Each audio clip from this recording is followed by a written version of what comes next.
어느 추운 겨울밤, 나는 작은 산골 마을에 위치한 할머니 댁에 갔었다. 할머니는 평소에 밤에는 절대 밖에 나가지 말라며 당부하셨지만 귀찮음을 많이 타는 성격 탓에 나는 할머니의 말을 가끔 흘려듣곤 했다. 그날도 마찬가지였다. 깊은 밤이 되었고 나는 잠이 오지 않아 밖에 신선한 공기가 그리워졌다. 조용히 방에서 나와 대문을 열고 나가니 영하로 뚝 떨어진 날씨에 숨이 막히는 듯한 차가운 공기가 나를 감쌌다. 하늘에서는 달마저도 구름에 가려 빛을 잃어버렸고 마을 길에는 오직 내가 가진 작은 손전등의 빛만이 어둠을 헤치고 있었다. 어두운 밤길을 조심스레 걷던 중 왠지 모르게 소름이 돋아 뒤를 돌아봤다. 하지만 아무것도 보이지 않았다. 길가에는 오래된 나무들과 엉켜있는 덤불만이 가득했다. 나는 다시 발걸음을 옮기기 시작했다. 그때였다. 누군가의 낮고 쇳소리 나는 신음소리가 들려왔다. 순간 얼어붙은 듯 나는 그 자리에서 멈춰섰다. 분명 누군가의 소리였다. 주변을 둘러보았지만 아무런 형체도 없었다. 순간 머리가 어지러워지면서 들어오는 소리는 점점 더 날카로워졌다. 그 소리는 마치 도와줘 라고 외치는 듯했다. 나는 졸지의 두려움에 휩싸여 그대로 앞만 보고 달리기 시작했다. 숨이 차오르던 찰나 거대한 나무 앞에 도달했다. 그리고 그 앞에 낡고 묵은 움막이 하나 있었다. 분명 할머니와 산책할 때 본 적이 있는 곳이었다. 이리저리 회색망태기로 둘러싸인 움막 안에서 나는 움직임을 느낄 수 있었다. 마음속에서 알 수 없는 호기심이 두려움을 밀어내며 움막으로 발걸음을 옮기게 했다. 그 안으로 들어가자 나는 믿을 수 없는 광경을 목격했다. 할머니가 늘 말씀하시던 전설이 떠올랐다. 오래전 이 마을에는 불길한 사고로 세상을 뜬 젊은 여인이 있었다고. 마을 사람들은 그녀의 원혼이 아직도 이곳을 떠나지 못하고 있다고 했다. 그리고 그 여인의 초상화가 마지막 안식처에 자리 잡고 있었다. 내가 들어간 곳은 바로 그 여인의 사당이었다. 사당 한편에서는 흰옷을 입고 긴 머리를 늘어뜨린 여인이 울부짖고 있었다. 그녀는 마치 내가 이곳을 떠나기를 종용하는 것처럼 손짓하며 무언가를 중얼거리는 것 같았다. 하지만 나는 도저히 발을 뗄 수 없었다. 그러다 불현듯 내 뒤에서 걸리작거리는 소리가 들리기 시작했다. 쾅쾅대며 다가오는 발소리와 함께 나는 본능적으로 움막 밖으로 뛰쳐나왔다. 그 순간 나무들이 경고라도 하듯 쏟아지며 쿵쿵 울렸다. 나는 미친 듯이 달렸고 뒤도 돌아보지 않았다. 그날 밤 돌아온 집에서 할머니는 묻지도 않은 이야기를 들려주셨다. 그 여인은 아직도 다른 일을 구하려 왔다가 그만 길을 잃은 이들을 돕고 있단다. 나는 차마 할머니께 그 밤에 이를 말할 수 없었다. 할머니의 옅은 미소 속에서 알 수 없는 깊은 슬픔이 비쳤기 때문이다. 그리고 그날 이후로 나는 두 번 다시 밤에 기웃거리지 않았다. 이후로도 그 산야의 이야기는 할머니의 경고처럼 밤마다 떠돌며 또 다른 누군가가 그 폐허에 움막을 찾게 될지도 모르는 일이었다.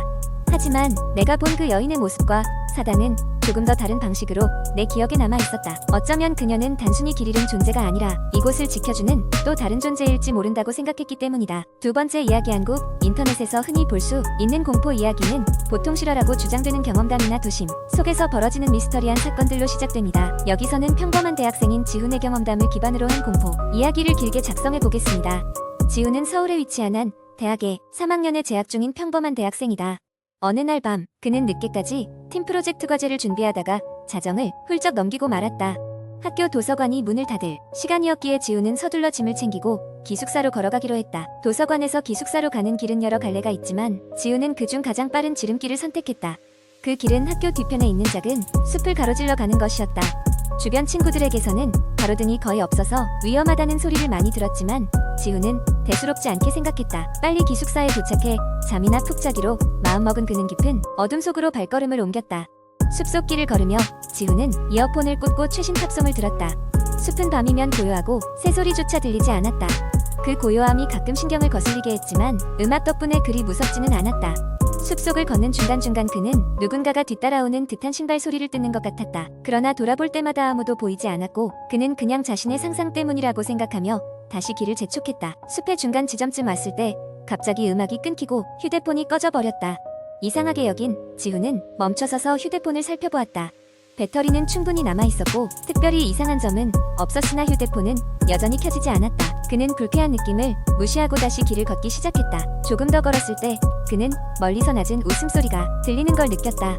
곧이어 차가운 바람이 불며 그의 등골을 서늘하게 만들었다. 그 소리는 점점 더 가까워지는 것 같았고 마치 여러 사람의 웃음소리가 합쳐진 듯 혼란스러웠다. 지훈은 자신이 공포 영화를 너무 많이 봐서 이렇게 겁을 먹는다고 생각하려 했지만 그 소리는 점점 더 선명하고 가까워졌다. 걸음을 더 재촉하려는 순간 지훈의 눈 앞으로 어렴풋이 사람이 보였다. 숲길 한가운데 검은 실루엣의 사람이 서 있었다. 그 실루엣은 가만히 지훈을 바라보고 있는 것처럼 보였다. 지훈은 심장이 쿵쾅거리는 것을 느끼며 그 자리에서 발걸음을 멈췄다. 상대방의 실루엣은 미동도 하지 않았다. 이내 그 사람이 고개를 갸웃하더니 손을 들어 지훈을 향해 손짓을 했다. 지훈은 그 자리에서 더 있을 수가 없어 몸을 돌려 되짚어왔던 길을 놀란 마음으로 뛰기 시작했다. 기숙사 쪽이 아닌 도서관으로 다시 향하는 길이었다. 뛰면서도 뒤에서 들리던 낮은 웃음소리는 여전히 지훈의 귓가를 맴돌았다. 그 소리가 무서웠던 것은 그 소리 자체가 아니라 꼭 사방에서 동시에 들려오는 것처럼 느껴졌기 때문이었다. 헐떡거리며 도서관 쪽으로 달려가던 지훈은 어느새 길의 끝에 다다랐다. 그곳에서 그는 멈춰서서 헐떡이며 주변을 둘러보았다. 아무도 따라온 사람은 없는 것 같았다. 숨을 고른 지훈은 기숙사 쪽으로 돌아가야 한다고 생각했지만 두렵다는 감정이 그의 발목을 붙잡았다.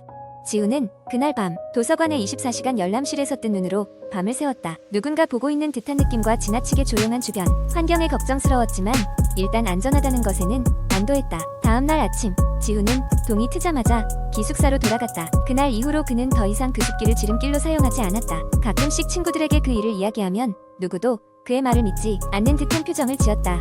하지만 지훈은 아직도 그날의 낮은 웃음소리와 숲속의 검은 실루엣을 절대 잊지 못했다. 몇 주 후 학교 게시판에는 그 숲길에 대한 주의 공지가 붙었다. 최근에 그곳에서 이상한 일이 계속 벌어지고 있다는 소문이 퍼지고 있었고 학교 측에서는 학생들에게 해가 되지 않도록 다른 길을 이용해달라는 경고문을 게시한 것이었다. 그것을 본 지훈은 자신이 겪었던 일이 결코 상상이 아니었음을 확신하게 되었다. 그 숲길은 이후 학교 역사 소기문스러운 장소로 자리 잡았고 학생들 사이에서는 종종 전설처럼 회자되곤 했다. 지훈은 그 이후로도 가끔 무언가가 따라오는 듯한 섬뜩한 기분을 느끼곤 했지만 더 이상 어둠 속에서 정체불명의 웃음을 듣는 일은 없었다. 그러나 그날의 기억은 여전히 그의 마음 한구석에 불편한 무게로 남아있었다. 세 번째 이야기. 어느 조용한 시골 마을, 그곳에는 오래된 고택 한 채가 있었다. 주변 사람들은 그 집을 귀신 집이라고 불렀다. 이유는 집안에서 일어나는 이상한 소문들 때문이었다. 밤이 되면 집 안에서는 정체를 알 수 없는 발소리와 울부짖음이 들려왔고 집 근처를 지나가는 사람들은 등 뒤에서 식은땀이 흐르는 느낌을 받아야 했다. 이 고택의 주인은 몇십 년 전에 세상을 떠났다는 노인 부부였는데 그들은 마을에서 매우 인자하고 사랑 많은 사람들로 기억되었다. 하지만 그들이 세상을 떠난 후부터 이상한 일이 발생하기 시작했다. 마을 사람들은 그들이 여전히 고택을 떠나지 않고 머물고 있다고 믿고 있었다. 몇 해 전 도시에서 온 젊은 부부가 이 고택으로 이사를 오게 되었다. 그들은 이 싸고 넓은 집이 너무 마음에 들었고 소문은 단지 소문일 뿐이라고 생각했다. 하지만 이사 온 첫날 밤부터 이상한 일들이 시작되었다. 밤이 되면 집 구석구석에서 소름 끼치는 소리들이 들려왔다. 두 사람은 그저 나무가 오래돼서 오는 소리일 것이라고 상상했지만 그런 소리들은 점점 더 커져갔다. 어느 날 밤 부부는 잠에 들려는 순간 누군가 계단을 오르내리는 발소리를 들었다. 놀란 남편은 소리가 나는 방향으로 걸음을 옮겼다. 그는 빛이 든 후레쉬를 들고 계단 밑을 살펴봤지만 그곳에는 아무것도 없었다. 그는 대수롭지 않게 여기며 다시 침대로 돌아왔지만 아내는 불안에 떨고 있었다. 다음 날 부부는 마을 사람들을 찾아가 이 이상한 사건에 대해 이야기를 나누었다. 그때 마을에 한 노인이 고개를 숙이며 조용히 입을 열었다. 그 집에서는 몇 년 전에도 이런 일이 있었어. 그 노인 부부가 아직 그곳에 남아있으려고 하는 것 같단다. 부부는 이상한 기분을 느꼈지만 이사 온 지 얼마 되지 않아서 쉽게 포기할 수 없었다. 그들은 여러 번 집안에 구슬하거나 성수를 뿌려보기도 했으나 상황은 달라지지 않았다. 오히려 밤마다 나타나는 소리와 그림자는 점점 더 심해졌다.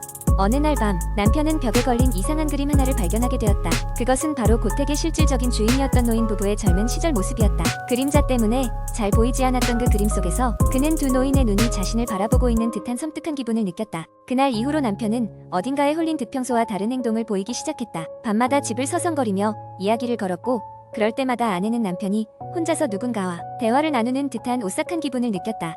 결국 아내는 더 이상 참을 수가 없어서 서울에 있는 친정으로 돌아가 번잡하니 도시 속에서 잠시 지내기로 결심했다.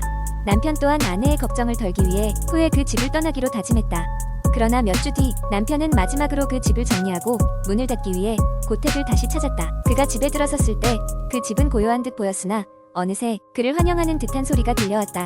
그것은 바로 그림 속의 할머니가 즐겨 부르던 이 자장가였다. 마지막 정리를 끝내고 나서 돌아가기 위해 현관문을 나서던 순간 남편은 뒤돌아 서는 채로 그림 속 할머니의 환영을 보았다. 그녀는 밝은 미소를 지으며 손을 흔들고 있었다.